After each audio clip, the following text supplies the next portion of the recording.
over this month of August, we're going to be looking. We've got 4 speakers who wouldn't ordinarily speak so much, and we're looking at Proverbs. And so each week we're going to give the person the opportunity to really speak on a whole range of things, because Proverbs covers everything, literally. And so we're hearing from Graham this week. Okay, good morning. My name's Graham, and I'm the church treasurer, but I'm not speaking about money today or gift aid, jolly important as they are, so relax. I'm going to set my clock as well, okay, so when the time's up, I'm out. Okay, speaking on Proverbs, now when I was doing some reading around on this topic, I realised that it was written by Solomon, King Solomon, a son of King David. But he also wrote some other books as well. He wrote a couple of Psalms. Debate as to whether he wrote Song of Songs or not, but that doesn't matter for today. And he wrote another book, Ecclesiastes, which I'm going to come to shortly. Now, when Dave Latham served as pastor here, faithfully for many years, I once heard him say, when he asked somebody to speak, and when he asked them to speak, people come back and say, Dave, what do you want me to speak about? And he says, speak about something that God has laid on your heart, that you're passionate about and you want to convey. So I took that as a lead from Dave today. And when Ecclesiastes was mentioned, my ears really pricked up. And I want to focus on that. And I don't know how long it'll take, but, that's what I feel God has laid on my heart. And it's always fascinating me as this book of Ecclesiastes. And when I first read it, I thought, wow, I was amazing. I was actually quite excited about it. And I think that's possibly because it might suit my personality. Ecclesiastes and Proverbs, they're both classed as books of wisdom. And Proverbs tends to be very positive, whereas Ecclesiastes is quite a dark book.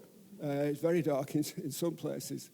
And I think I've got a sort of a rather pessimistic, melancholic sort of personality. The glass is half full, glass is half empty. I'm definitely a glass is half empty guy. If it can go wrong, it will go wrong. But the good news is, if you're a worrier like me, most of the things we worry about do not happen. That's the good news. And Solomon certainly, he's perhaps similar to me in that sense. Also, another thing, I can be a bit direct and blunt, and I appreciate that's not always a good thing. Gentle answer turns away wrath. I think there's a bit of Proverbs for you, so that's tick the box. And that's true. Win an argument, lose a friend. So we need to be careful how we use the tongue. So I want to just focus, as I said, on Ecclesiastes. Now, if you've never come across this book or not over familiar, you perhaps come across something in chapter 3. That's because in 1965, the American rock band The Byrds had a number 1 Billboard hit with this in America. In the UK, it only got to 26. And I'm not going to sing it, don't worry. It's called Turn, Turn, Turn to Everything That Is a Season. And the lyrics carry on, and it's a straight lift from Ecclesiastes 3. I don't know if it's a bit of plagiarism or not, but, royalties. A time to born, a time to die, a time to weep, a time to laugh, and so on. Definitely worth a read. And the song's on YouTube, and makes very easy listening if that's what you're interested in. Because it's such a negative book, when the canon of Scripture was being put together, there was debate as to whether it should ever be included in the canon of Scripture. And I believe in one version of the Bible, it was omitted fully. Now, having said that, James nearly suffered the same fate as well. That wasn't a guarantee to be in Scripture. Martin Luther, for one, definitely didn't want the book in because of its focus on works instead of being justified by faith. I'm jolly glad they're both there because they have a lot to say and they're very down-to-earth and practical, which I think is another of my sort of attributes. Okay. Now, King Solomon, he was blessed with wisdom. In a dream, God sort of said, what do you want? And he asked for wisdom. And because he asked for that, God said, you've chosen well. I'm going to give you wealth as well. So you can imagine, wise, wealthy, he was a king. So he had power and authority. He had everything at his disposal. And he said, basically, I'm going to conduct an experiment. I wonder what makes us happy as people. What gives us a fulfilled and meaningful life? And he sets out to test various things. He built huge buildings. He built a temple to God. That was great. He built other buildings as well, and some definitely that didn't honour God. Now, if he'd have been alive today, I think he'd have perhaps appeared on Grand Designs. Kevin MacLeod. Don't know if you've seen that on television. I know there's some people in my family, wider family, really like that programme. Don't watch it myself, but I know what it's about. Anybody seen the programme? Okay, that's it, yeah. One thing I wonder is, where do they get that sort of money from? That's one thing. And also, when they built the house, will they actually be happy? Will they feel they've absolutely arrived at the ultimate? And you look at the age of some of them, you think 10, 20 years, you're not going to be able to enjoy it anyway. You're not going to be here. What good will it do you then? Solomon does that. A house wouldn't be complete, a palace. He had a palace without gardens, vineyards, parkland. Imagine an English sort of stately home or something like that. He does that. What does he do next? He had loads of slaves. His wealth increased further. And he got the best entertainers of the day. He'd got the headline acts, the super groups. Holding nothing back. And the final thing, he did not shy away from seeking out sexual pleasure. Apparently, he had 700 wives and 300 concubines. Held nothing back. And do you know what he says when he's done all that? He says, it's all meaningless. It's like chasing the wind. There's nothing really worthwhile, nothing gained. The wind can be seen as a vapor or smoke. He tried to grasp it, and it wasn't there. There isn't always there. We get there and we think, it's not there. And that was Solomon's experience. It was meaningless, and his conclusion was, life without God, it's a meaningless search for enjoyment and fulfillment. Not surprising, is it? You've perhaps heard this already, but I find it very helpful. God's created us. He's made us so we don't get final peace and satisfaction until we bring God into our lives. The God-shaped hole, it's called. We can fill it with other things, hobbies, sports, dream holiday, nice house. It's not going to satisfy. It's not going to fit, like a jigsaw. Let's put God in the God-shaped hole. Also, he says, he originally assumed that wisdom is better than folly. And even then, even though he's a wise man, he said, much studying will tire you, and you'll never work out the answers. You've just got to accept some things. And he said, whether you're wise or foolish, we both die. Now, he does end his book with some good advice. Otherwise, I wouldn't have mentioned this at all. I don't want to focus on the negative. And there's loads of good advice around, and some of it is not so good as well. I just looked on the internet, and I came across this. It says, eat nourishing food, sleep 7 to 8 hours per night, keep company with good people, avoid news overdose, get regular exercise, and do something meaningful every day. Now, I'll say yes to that, but I like Solomon's, though, because he adds the extra ingredient. What does he say? He said, enjoy yourself. This is the Christians. Enjoy yourselves. We had a great time in the park last week, didn't we? It actually kept dry. Just as we were leaving, started raining. Brilliant. Enjoy your food and drink. Don't be a drunkard and don't be a glutton, but it's there. I love cooking. Enjoy the fruits of your labour. If you've worked hard, hopefully you've got a bit of spare money. You can do a special trip. Buy something, that pleases you. Don't go daft. And if God's really blessed you, you need to be a channel and a conduit to bless other people. Let's not be stingy. What else? Be happy in your work. I'm retired. I worked for over 40 years. And I must admit, I found my job challenging but fulfilling. And I always did my job, as it says in Scripture, as if you're doing it unto God. No good witnessing, is it? And being lazy, a bad employee. My boss used to call them the duckers and divers and skivers. Be good at your job, and it's a witness to those around you. What else? He said, enjoy what you've got more than what you haven't got. That's a danger, isn't it? We're always after the thing. I find TV adverts really sickly. They're always talking about your dream.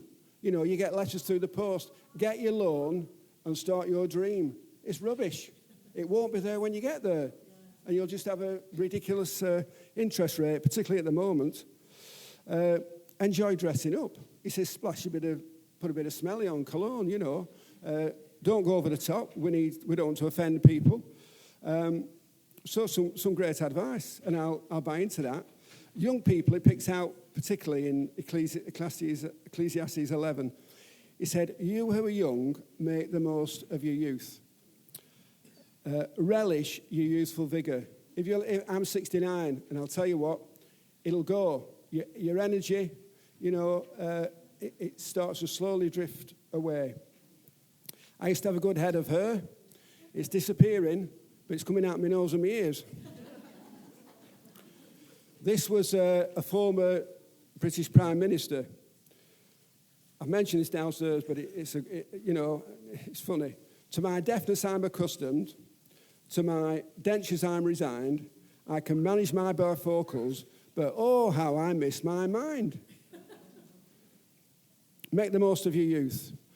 Follow the impulses of your heart. This is to young people. Now, young people this week, they're at Limitless. I took my wife down to Limitless yesterday. We'd got food, we'd got stoves, we'd got tents. We nearly had the kitchen sink. Just about fitted it in. I was blessed down there. Sorry, I easily get emotional these days. There were hundreds and hundreds of young people there. They're having fun. They're doing mad things. But they were coming under the sound of God's word. And boy, that cheered me up. It was worth the drive down and the back. The rain, in spite of the rain. What a fantastic thing. And if you're a parent who's helped your children to go there this week, you've done the right thing. What an investment. You never know where that's going to go. So, young people, yeah. I can think back in my life. I did some things when I was younger. And now I think, a bit risky that, Graham. You wouldn't have done that. So, make the most of your youth before you start getting too reflective and cautious. And he says this, if something looks good to you, pursue it. You think, not surprised that's in the Bible. But there's a massive but, and it's this. Know also that not just anything goes, is from the Message. You have to answer to God for every last bit of it. So have the freedom, but beware of that all the time. And then at the end, he gives advice to everybody. And this is why I like this as opposed to what you read on the internet. It says this, here is my final conclusion. Fear God and obey his commands. That is everybody's duty. God will judge us for everything we do, including every secret thing, whether good or bad. That's a check, isn't it? It's a check and a balance. So let's live a good life. Let's enjoy the pleasures. But, let's be aware of that. Unfortunately, Solomon failed to follow that advice at the end of his life. He married foreign women. They brought the gods, and he finished up building temples and worshipping to them. Just beware of that, how little things can creep in and start to take us away from God.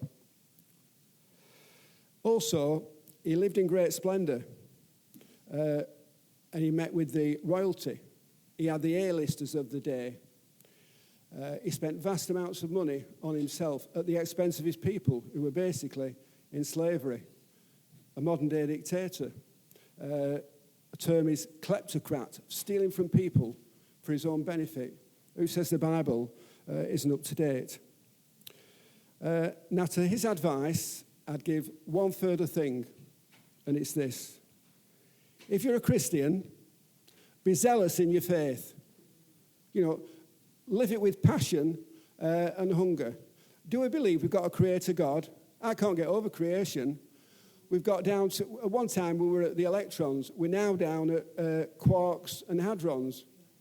The human body, there's people here in healthcare, so we know perhaps a bit more than most. What an amazing machine. And when it goes wrong, boy, it can go badly wrong very quickly. And I just heard Voyager 1. They picked up a signal from this space thing, and it's 15 billion miles away from the Earth. That's God's Earth. He made it. When scientists come up with, we've discovered this, I think you have, God made it. They don't like admitting it because that means they've got to think about the cross and eternity. That's a challenge. So that's my advice. Paul, imprisoned in Rome, he writes to the Ephesians and he says this about your faith. He said, I beg you, lead a life worthy of your calling, for you've been called by God. Now, he doesn't say, if it's convenient or if it's not too much trouble, he said, I urge you. I'm begging you. I think in the Authorized, it's, I'm imploring you. Live a life worthy of your calling. And we've got that, amazing God. Sorry, he's done the creation bit and all that. But we've had this morning, he sent his son to die on the cross. Now, he said Jesus died on the cross. Well, if you read about crucifixion, he was really tortured to death. That's what it does. And that's the part, I can't even think about the mental and the spiritual pain and the separation from his Father. By what a cost. And also, we've got the hope of eternity. As you get to my age, you start thinking about it. As somebody once said, I don't know it could be a bad end, it could be a challenging end, but I know when it's done, I know where I'm going. And as I grow older, I really need to reassure my heart that that's the case. That turned my mind to something. I think either 1 or 2 weeks ago, today in Paris, the Tour de France finished. Now, if you don't know about that, it's a mad, challenging cycle race. There's 21 days of racing. You only get 2 days rest. It's over 2,000 miles. Occasionally, riders have died. It's tough. There's flat sections. There's sections where they race just against the clock. And there's mountain sections. And in the mountain sections, the field spreads out because some people's bodies is more suited to mountain climbing, the hill climbs. And the thing is, it's amazing watching the crowds. I've watched a bit of it, but I don't want to sit in front of the TV all day, just bits. And the crowd moves in, and they're going mad. They're thumping the air, they're hollering, they're shouting. They've got the team's colours on. They're waving flags, banners, they're setting flares off. They even occasionally knock cyclists off the bike. I was reading about one rider, somebody stole his glasses. They're that close. The thing is, though, another thing as well, they shout, alley, alley, alley, which apparently in English is go, go, go. And that reminded me, after what Paul said about being urging us with a faith, it reminded me of Hebrews 12. And before that, we get Hebrews 11. We get all the lists of people of faith down the ages. We've got Moses, Joseph, Rahab, Sarah, and many more. It lists all these people. And then Hebrews 12 starts off this. Therefore, since we're surrounded by such a huge crowd of witness to the life of faith, let us strip off every weight that slows us down, especially the sin that so easily trips us up, and let us run with endurance the race that God set before us. I understand the second bit. The first bit, I wasn't so sure. Now, when that happens, I always turn to the message. And sometimes that can help. Sometimes it's not as much use. And it put it this way. The message, all these pioneers who blazed the way, all those veterans cheering us on. So I thought, I'm getting a better idea now. I looked in the Living Bible, and it talks about a grandstand. So I was encouraged by that, because what it means is that in the Christian race, we're on the field.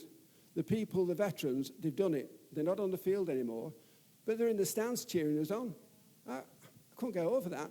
And not the Old Testament, the New Testament as well. And what about pillars of the faith from more recently? Your Wesleys and Spurgeon and Smith Wigglesworth, Billy Graham. And that encouraged me, because I thought, when I'm doing a job that I'm finding challenging, and you think, I'm putting myself out for you, God. You should be grateful. I'm not going to do that. I'm hopefully going to remind myself and think, because all these people are in the stand, and they're saying, come on, go for it, keep going. You're doing a great job. It's challenging. We know we've done it. Keep going. And he says that, and you can imagine City Church, we like what you're doing. Not always easy. Things don't always work out. You know, IT this morning, but keep going. Keep going. And, you know, next time I'm struggling, I'm hopefully, rather than going to question God, I'm going to look around and think, wow, great, push on, push on. When I was a young boy, the house we lived in, the back door didn't have a lock and key. It had a bar that you slid across. And I was brought up in a Christian home, fortunately. Certainly not perfect, but I have a lot to be thankful for. And I can remember as a 5-year-old boy, I can imagine my heart being like our back door.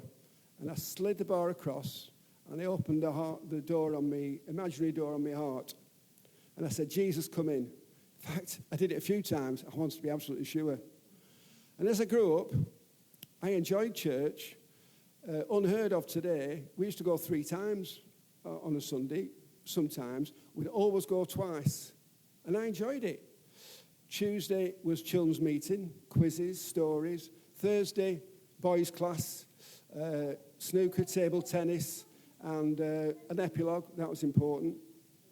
And I enjoyed it. But to my shame, I never told my parents. And one day, my dad said to me this when I was a teenager. I can see him now. He said, Graham, he said, if you ever become a Christian, you won't be one of these wishy-washy types. I knew what I meant. What does that mean? You won't be ineffective, wavering, lacking in commitment, not serious about your faith. I've tried to do that. It reminded me of the Laodicean church in Revelation 3. You're neither hot nor cold. I spit you out. You know, on a hot day, we like a cold drink. A day like today, like a hot brew. Not in between, lukewarm and tepid. Let's not be like that. Let's not be lukewarm. Let's not be wishy-washy. In terms of a faith, we need to ask this question. Are we involved or are we committed? And you might say, sounds the same to me. What's the difference? Well, I once heard this explanation. Imagine your full English breakfast. You fry up. Your bacon and eggs. Listen, the hen's involved. The pig's committed. Got that? The pig's committed. And pardon the expression, but we need to be pigs for the kingdom. We're committed. We're sold out. A song when I was growing up, it's funny how the songs stay with you. I have decided to follow Jesus. No turning back. No turning back. We're staying with it. When I was growing up, perhaps even James doesn't know this, I was keen on joining the Navy. I still like ships and the sea. I was in the Sea Cadets, and we used to wear full naval uniform of an ordinary seaman. I spent a week on a shore base, a Royal Navy shore base. We were linked with a Royal Navy frigate, which I visited actually in Birkenhead. And I got an interview in Manchester. And for some reason, I turned it down. And I think that must have been God intervening. I'm glad I didn't for a whole variety of reasons. I've only thought about that recently. I thought, why did I change my mind? God intervened. But that meant I got on very well with a guy at our church. He'd been in the Royal Navy in the Second World War. He'd been torpedoed. He'd tell me about life at sea and in the Navy. He gave me his Seaman's Manual, which was the sort of standard textbook for naval ratings. And he explained a term to me. You could well have heard this. Nailing your colours to the mast. And the background is, when a British man of war, a sailing ship, went into battle, they would pull up a flag, called it the colours, and I think I'm right in saying that was the white ensign of the Royal Navy, white flag, red cross, Union Jack in the corner. But the thing about this, the colours was, in the centre was the King's insignia, or mark. And the King actually held the original one in his hand. That was pulled upon the mast into battle. There was one engagement, the British were involved with either the French or the Dutch, it doesn't matter. And a shot was fired and the mast fell and the flag was on the deck. A young sailor takes it up and he nails it to the mast. And what that meant was, this sailor told me, we're battered, we're struggling, We're not giving up. We're staying till the end. We're declaring who we are. And if needs be, we're going down with the ship. You can see where I'm going, can't you? As Christians, we need to nail the colours to the mast. Let's be clear what we believe. Let's not compromise. Let's not be arrogant and rude at the same time. And it means we're staying the course. We get opposition. We get, pushed on every side. It's difficult. And what it's saying is, let's keep going. It's worth it. There's a prize at the end, but it's great now. Nailing the colours to the mast.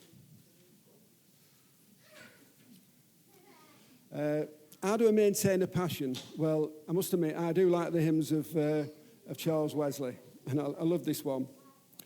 He said, "O thou who camest from above, the fire celestial to impart, kindle a flame of sacred love on the mean altar of my heart." It's verse 2 particular. "There let it for thy glory burn with inextinguishable blaze, and trembling to its source return in humble prayer and fervent praise. Jesus, confirm my heart's desire to work and speak and think for thee. Still let me guard the holy fire and still stir up the gift in me." That's the verse I like. God, and this is a prayer for us. If you're a Christian, this is a prayer for us all. Keep that flame burning in our hearts. You know those candles, you put them on a cake, and the person blows it out, birthday cake, and it goes out and it lights again. And after a while, they realise, wait a minute, this is a trick candle. That's what I want, inextinguishable blaze. When I come in this church, I never leave. I've been coming here about 11 years. I never leave this building when the flame of my heart isn't burning a bit brighter. Sometimes when I come in, usually it's doing okay. Sometimes it's flickering. Other times it's been a bad week and it's not in a good state at all. I always leave and it's brighter. You know why? We've heard the word. If you've been in church for any length of time, sometimes the speaker says something and you think, has he read my mind? Does he know what's happening in my life? We get the worship. I find worship takes a focus off self and it brings us into the presence of God. I usually come pretty early to church. In fact, I even bring a marmalade sandwich on that early. And my wife's got something to do or I've got something to do. And when I come, the worship band, they're always here. I don't know what time they come at. And I'd imagine that's not always convenient. They're making a sacrifice. I know they'll be blessed, but they bless us. And then a few weeks ago, we had testimonies. I don't know if the lady's here, I can't see her. And she said, I think it was Heathrow, she had a run-in with the customs and the police. That could have been her. And I went away. Boy, I thought I was really, that uplifted me. I thought, because God, he doesn't take us out of a situation, but he takes us through. We don't think so at the time. You think, what on earth's happening? And when we look back, we can see God's hand in it. So we've got the testimonies. Somebody says a prayer, and you say to that, amen, I'm with you fully.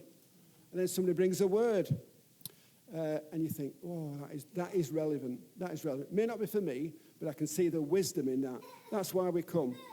Now, another reason why we might come is we get a cup of tea, and it was one of those, croissant things this morning. We have a catch-up, we have a chat and a laugh, and it gets us out the four walls. That's important, isn't it, after lockdown? I've had enough of that. But that's not why we come. All that's a bonus.